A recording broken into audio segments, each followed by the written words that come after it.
واپس کرنا ہے. اب حضرت زید رضی اللہ تعالیٰ عنہ واپس آ گئے. واپس محبوب علیہ السلام کے پاس حاضر ہو گئے. جب حضرت زید رضی اللہ تعالیٰ عنہ لجپال کریم آقا صلی اللہ علیہ وسلم کی بارگاہ میں حاضر ہوئے تو میرے آقا نے یوں نوازا کہ حضرت زید نے میرے لیے یہ اعلان کیا ہے، اپنی اماں جان کو چھوڑا ہے، اپنے ابا جان کو چھوڑا ہے، تو میرے آقا نے اعلان کر دیا زید ہمارا بیٹا ہے. سبحان اللہ. زید ہمارا بیٹا ہے.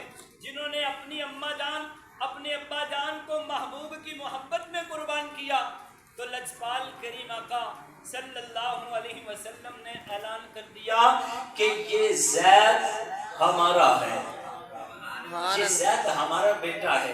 تو حضرت زید رضی اللہ تعالیٰ عنہ کی شادی ہوئی کن سے؟ حضرت زینب سے رضی اللہ تعالیٰ عنہ.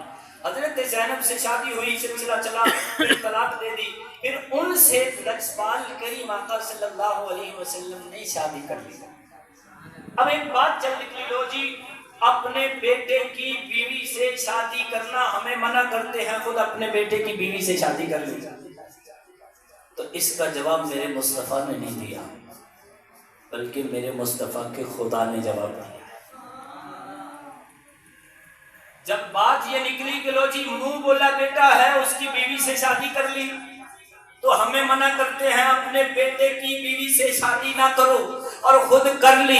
اس کی کیا وجہ ہے؟ جب یہ بات نکلی تو رب لم یزل نے فرمایا ما کان محمد ابا احد من رجالکم. اور تم میرے محبوب کے بارے میں باتیں کرتے ہو، میرا محبوب تو تم مردوں میں سے کسی کے باپ ہی نہیں ہے. جب باپ نہیں تو پھر تم یہ کیسی بات کرتے ہو؟ جاننا پھر تیرا محبوب ہے کیا؟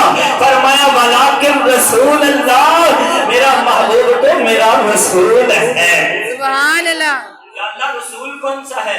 فرمایا وخاتم النبیین، رسول بھی وہ ہے جس نے نبیوں کو ختم کر دیا ہے. سبحان اللہ. جس کے بعد اب کوئی نبی نہیں ہے، نبوت اس میں ختم ہو چکی، رسالت ختم ہو چکی.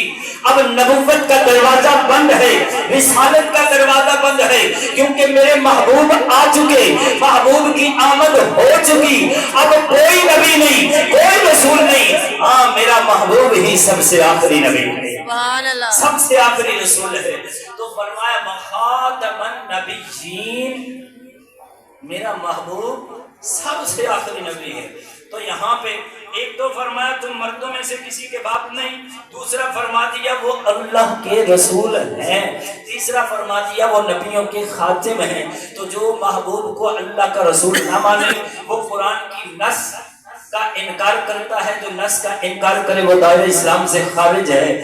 جو خاتم النبیین نہیں مانتا وہ بھی نص کا انکار کرتا ہے، جو نص کا انکار کرے وہ دائرہ اسلام سے خارج ہے. جب اللہ نے فرما دیا وخاتم النبیین، میرے محبوب کے آنے سے نبوت کا دروازہ بند ہو گیا ہے. میرا محبوب آخری رسول ہے، آخری نبی ہے. اب نہ کوئی نبی نہ کوئی رسول. اور میرے آقا نے فرمایا اگر میرے بعد کوئی نبی ہوتا تو میرا عمر ہوتا. نبوت کا دروازہ بند. فرمایا اگر کھلا ہوتا تو معیار پہ پورے عمر اترتے ہیں، عمر ہوتے. تو ایک کانا اٹھے، آنکھ کا کانا ہو، عقل کا اندھا ہو، وہ اٹھ کے کہے میں نبی ہوں. میرے مصطفیٰ کریم نے تو پہلے فرما دیا تھا اب نبوت کا دروازہ بند ہے، البتہ اب 30 جھوٹے دجال ہوں گے، 30 جھوٹے کذاب ہوں گے، کذاب ہوں گے جو نبوت کا دعویٰ کریں گے. تو جب میرے آقا نے فرما دیا اب بھی کوئی اس کے پیچھے چلے تو میرے مصطفیٰ کریم نے فرمایا وہ کذاب اور دجال ہے، نبی نہیں ہو سکتا کیونکہ نبوت کا دروازہ میرے آنے سے بند ہو گیا. سبحان اللہ. مسیلمہ کذاب، اس نے لجپال کریم آقا صلی اللہ علیہ وسلم کی زندگی میں نبوت کا دعویٰ کر دیا اور آپ کو خط لکھا کہ ایسا کریں کہ مکہ اور مدینہ اور جدہ کی نبوت آپ رکھ لیں، باقی جو یمامہ کی طرف علاقے ہیں وہ مجھے دے دیں، وہاں پہ میری نبوت چلے گی. یا پھر ایسا کریں کہ آپ کے دنیا سے ظاہری طور پہ پردہ فرمانے کے بعد نبوت میرے پاس آ جائے گی۔ میرے آقا نے اس خط کا جواب لکھا مسلمہ انت کذاب، مسلمہ تو جھوٹا ہے۔ اب جب خط لکھا تو میرے آقا نے فرمایا کون ہے جو یہ خط مسلمہ کذاب تک پہنچائے گا؟ صحابہ میں سے ایک چھاپڑی فروش صحابی کھڑے ہوئے، حضرت حبیب بن زید رضی اللہ تعالیٰ عنہ، وہ کھجور چبا رہے تھے، کھجور کھا رہے تھے، کھڑے ہوئے عرض کی آقا یہ کام میں کروں گا۔ کھجور چبا رہے تھے، کھجور کے ٹکڑے صحابہ پہ گرے، صحابہ کہنے لگے یار تھوڑی دیر ٹھہر جاتے، پہلے کھجور کھا لیتے پھر یہ کام کر لیتے، پھر سرکار کی بات کا جواب دے لیتے۔ حضرت حبیب بن زید کہنے لگے او اللہ کے بندوں، جنت بڑی سستی مل رہی تھی، جنت کا سودا ہو رہا تھا، جنت بڑی سستی تھی، بازار مصطفیٰ سے جنت ملنے والی تھی، اس لیے میں نے کہا کھجور بعد میں کھا لیں گے، جنت کا سودا پہلے کر لیتے ہیں اور جنت اپنے نام پہلے کرتے ہیں، کھجور بعد میں کھا لیں گے۔ خط مکہ میں وقت مدینہ سے لے کے جاؤں گا، ارے اس خط کا لے جانا ہے، مصطفیٰ کریم سے جنت مل جائے گی۔ سبحان اللہ۔ اب حضرت حبیب بن زید کو میرے آقا نے تیار کیا، تلوار دی، دستار دی اور سواری پہ سوار کیا۔ حضرت حبیب بن زید کا انداز بدل گیا۔ کیوں بدلا؟ کہ اب بھیجنے والے کون ہیں؟ میرے اور آپ کی لجپال کریم آقا ہے۔ حضرت حبیب رضی اللہ تعالیٰ عنہ جب نکلے تو انداز کیا ہے؟ جیسے ہی پہنچے مسلمہ کے دربار پر، اس کے گھر کے سامنے، تو جا کے دروازے پہ دستک دی۔ محافظ پوچھتا ہے کون؟ کہا جا کے بتا مسلمہ کو کہ مصطفیٰ کا غلام آیا ہے۔ سبحان اللہ۔ اچھا کیا کام ہے؟ کہا کام تجھے نہیں بتاؤں گا، تیرے آقا سے بات کروں گا۔ اس نے اندر جا کے بتایا جی کوئی آیا ہے بظاہر ماڑا سا، کمزور سا، لیکن جو اس کا جذبہ ہے وہ بتا رہا ہے کہ پیچھے کسی کا ہاتھ ہے، پیچھے بندہ کوئی تگڑا ہے۔ انہوں نے کہا سائیں تگڑے ہونا پھر کنڈ نہیں لگن دیتے، پیچھے کوئی ہاتھ ہے۔ تو آنے والا جو آیا تو اس کا انداز عجیب ہے، کہا اس کو آنے دو۔ اندر آیا تو آنے کا انداز مسلمہ نے دیکھا تو وہ بھی سمجھ گیا کہ جناب ایک ہی ہوئے جناب تے کافی ہونا ہے۔ کہا جی کیسے آئے ہو؟ کہا میں اپنے آقا کا پیغام لے کے آیا ہوں۔ لاؤ دو۔ کہا ایک شرط پہ دیتا ہوں۔ وہ شرط کیا ہے؟ کہ یہ پیغام ہے، یہ سب کے سامنے پڑھ کے تو سنائے گا۔ سبحان اللہ۔ پیغام ہے میرے آقا کا اور سب کے سامنے پڑھے گا، پڑھ کے تو سنائے گا۔ مسلمہ نے کہا یہ کون سی بڑی بات ہے، لاؤ میں پڑھتا ہوں۔ اس نے جیسے ہی خط کو کھولا، کھولنے کے بعد اب پڑھتا ہے، اس پہ عبارت لکھی ہے مسلمہ انت کذاب، مسلمہ انت کذاب۔ عقل نہیں تے موجہ ہی موجہ۔ اب اس نے پڑھ کے سب کو سنا دیا مسلمہ انت کذاب۔ ارے مسلمہ خود پڑھ کے سنا رہا ہے مسلمہ انت کذاب۔ نہیں یہ تو ٹھیک ہے پر تو کیا نہیں۔ حضرت حبیب بن زید سے کہنے لگا آپ کیا کہتے ہیں؟ ہم مسکرا کے کہتے ہیں جلیا جو میرے آقا نے فرما دیتا اور سچی فرمایا ہے۔ سبحان اللہ۔ انت کذاب تو جھوٹا ہے۔ اس نے کہا تیرا بھی یہی نظریہ ہے؟ کہا پلٹ کے دیکھ، پیچھے مڑ کے دیکھ، میرے محافظ، میری فوجیں، میرا لشکر۔ اس نے کہا جب مدینہ سے نکل رہا تھا، جب مڑ کے دیکھنا تھا اس وقت تو مڑ کے نہ دیکھا۔ میرے 12 بچے ہیں، ان میں کچھ ایسے بھی ہیں جو ابھی چل نہیں سکتے، جو ابھی ماں کی گود میں ہے، اس وقت تو مڑ کے نہ دیکھا۔ اور مصطفیٰ کے غلام جب میدان میں اتر جایا کرتے ہیں پھر مڑ کے نہیں دیکھا کرتے، پھر اپنی جان قربان کر دیا کرتے۔ سبحان اللہ۔ اس نے کہا مڑ کے دیکھ، کہاں نہیں دیکھوں گا۔ اب مسلمان نے تلوار پکڑی، بازو پہ رکھی، یہ بازو قلم کر دوں گا. کہا یار کے لیے یہ بھی حاضر ہے.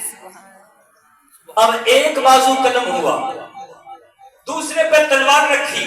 کہا اب بتا تو کیا کہتا ہے. مسکرا کے کہا جواب وہی ہے جو میرے مدینے والے مصطفیٰ نے دے دیا. مسلمان انت کذاب. اب دوسرا بازو بھی قلم کیا، اب تلوار آ گئی گردن پہ.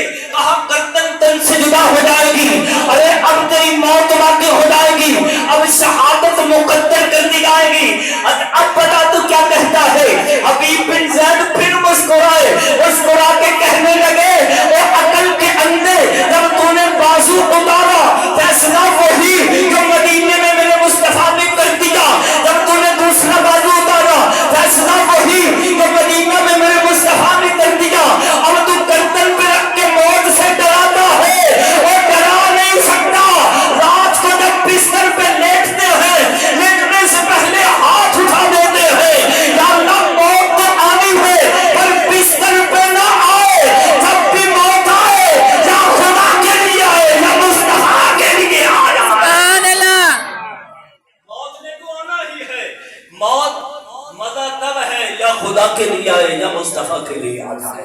تو اس لیے میں اس موت سے ڈرنے والا نہیں. اب مسلمان کے ہاتھ کانپ رہے ہیں. کہا کانپتے کیوں ہیں؟ کاٹ اس گردن کو. ادھر وہ گردن کاٹ رہا ہے، ادھر سر تن سے جدا ہو رہا ہے، ادھر مدینے میں میرے مصطفیٰ کریم کی آنکھوں سے آنسو روا ہے. وہ واٹس ایپ کا دور نہیں تھا، موبائل کا دور نہیں تھا، ٹیلی فون کا دور نہیں تھا.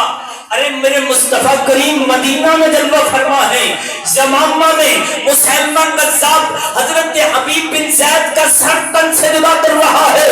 ادھر میرے مصطفیٰ کریم مدینہ میں اپنے اصحاب کے پاس بیٹھے ہوئے آنکھوں سے آنسو روا ہے، آنکھوں سے آنسو جاری ہے. ارے فریاد امتی جو کرے آب و نار میں ممکن نہیں کہ خیر البشر کو خبر نہ ہو. سبحان اللہ. ادھر گردن جدا ہوئی، ادھر میرے مصطفیٰ کریم کی آنکھوں سے آنسو جاری ہوئے. جب آنسو جاری ہوئے تو صحابہ سے پوچھا، صحابہ جی آقا، میرے آقا سے عرض کی آقا کیا وجہ ہے، آنکھوں سے آنسو کیوں رواں ہیں؟ فرمایا میرے حبیب بن زید کو مسلمہ نے شہید کر دیا ہے. سبحان. میرے حبیب بن زید کو مسلمہ نے شہید کر دیا ہے. اور اللہ نے میرے حبیب کو جو انعام عطا فرمایا ہے تو بھی سن لو. ارے میرا حبیب میری ختم نبوت کی خاطر، ناموس مصطفیٰ کی خاطر، ناموس رسول کی خاطر، ناموس امام الانبیاء کی خاطر اپنی جان کا نذرانہ پیش کر کے گیا. جب اس کی روح رب العزت کی بارگاہ میں پہنچی، رب العزت نے فرمایا اے فرشتوں جنت کے سارے دروازے کھول دو، جنت کے سارے دروازے کھول دو. حبیب بن زید کی روح سے فرمایا جس دروازے سے چاہتے ہو اس دروازے سے جنت میں چلے جاؤ، کیونکہ تم نے اپنی جان ہمارے یار کے لیے عطا کر دی. سبحان اللہ. تم نے اپنی جان کا نذرانہ ہمارے یار کے لیے دیا ہے. جاؤ جس دروازے سے چاہتے ہو اسی دروازے سے جنت میں چلے جاؤ. اور دور کی بات نہیں کرتا. حضرت امام شاہ احمد نورانی الصدیقی رحمت اللہ تعالی علیہ صبح کو عدالت میں پیشی ہے، صبح کے وقت عدالت میں پیشی ہے، اور رات کے وقت آپ سوچ رہے ہیں کروں تو کروں کیا. پھر خیال آیا کہ جو لجپال کریم آقا نے بدر کی رات کیا تھا وہی کرو. اپنے رب کی بارگاہ میں عرض و معروض کرو. رات عرض و معروض میں گزر رہی ہے، روتے ہوئے گزر رہی ہے. مولا تیرے محبوب کی ختم نبوت کی خاطر صبح میدان سجنا ہے، میں نے تیرے محبوب کی عزت و ناموس کے لیے میدان میں جانا ہے. مولا کرم فرمانا. یہ سلسلہ چلتا رہا حتیٰ کہ صبح کی سحر طلوع ہونے کو ہے. دروازے پہ دستک ہوئی. شاہ احمد نورانی صدیقی رحمت اللہ تعالی علیہ آپ کا گھر اپنا نہیں تھا، کرائے پہ رہا کرتے تھے، مکان کرائے کا تھا، لیکن سوٹ اور گاڑی میں سفر کرتے تھے خوبصورت گاڑی میں، سوٹ بھی مہنگے سے مہنگا پہنتے تھے. کسی نے پوچھا جناب یہ کیا ہے؟ کرائے کے مکان میں رہتے ہیں اور سوٹ اور بوٹ سے نظر آتے ہیں بہت بڑے چودھری ہیں. آپ جواب دیتے ہو ایسے کسی کمی نے غلام. اوے سبحان اللہ. ہم غلام تو لجپال کریم آقا کے ہیں. اسی لیے میں کہتا ہوں کوئی یہ نہ کہے کہ غلام کس آقا کا ہے اور اس کا لباس کیسا ہے. اس لیے سج دھج کے میدان میں جاتے ہیں، سوٹ بوٹ پہن کے جاتے ہیں، پتہ چلے اور جس کا غلام ایسا ہے وہ آقا کیسا ہوگا. سبحان اللہ. تو یاد رکھنا یار بھی سارے یار نہیں ہوا کرتے، یاروں میں بھی غدار ہوا کرتے ہیں. صبح کی سحر طلوع ہونے کو ہے، دروازے پہ دستک ہوئی، کون؟ یار آ گئے. وہ سب صبح کے معاملے میں بات کرنی تھی، آئیے ہم اپنے گھر چلتے ہیں، وہاں بیٹھ کے بات کرتے ہیں. ٹھیک ہے، آپ اٹھے وہاں سے تشریف لے گئے. ان کے گھر جو پہنچے تو وہاں پہ انگریز موجود تھا، قادیانی کے بھیجے ہوئے بندے موجود تھے. انہوں نے کہا نورانی میاں یہ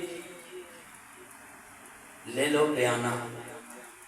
بیانہ جو وپاری ہیں وہ جانتے ہیں 10 روپے بھی بیانہ ہے، 100 روپیہ بھی بیانہ ہے. بیانے میں تھوڑی سی رقم بھی ہو تو چل جاتی ہے.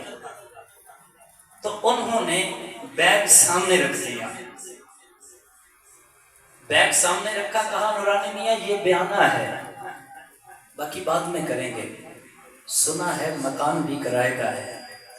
تو نورانی نے جواب دیا، اللہ ان کی قبر پہ کروڑ رحمتوں کا نزول فرمائے. فرمایا تم نے آنے میں دیر کر دی، تم نے آنے میں دیر کر دی، ہمارا سودا ہو گیا. جنہوں نے خریدنا تھا رات انہوں نے ہمیں خرید لیا ہے. کہا نورانی میاں یہ بیانہ ہے، کہا رات خریدنے والے خرید گئے، بہت مہنگا خریدا ہے انہوں نے. ارے کون خرید کے لے گیا؟ کہا یہاں کا رہنے والا. کہا یہاں کا رہنے والا نہیں تھا، کوئی بغداد سے آیا تھا. کہا نہیں. کہا کوئی ملتان سے آیا تھا. کہا نہیں. کوئی پاکستان سے آیا تھا. کہا نہیں. کوئی دینے سے آیا تھا. کہا نہیں. کہاں سے آیا تھا؟ نورانی میاں کہتے ہیں اور مدینہ والا مدینے سے آیا تھا. سبحان اللہ.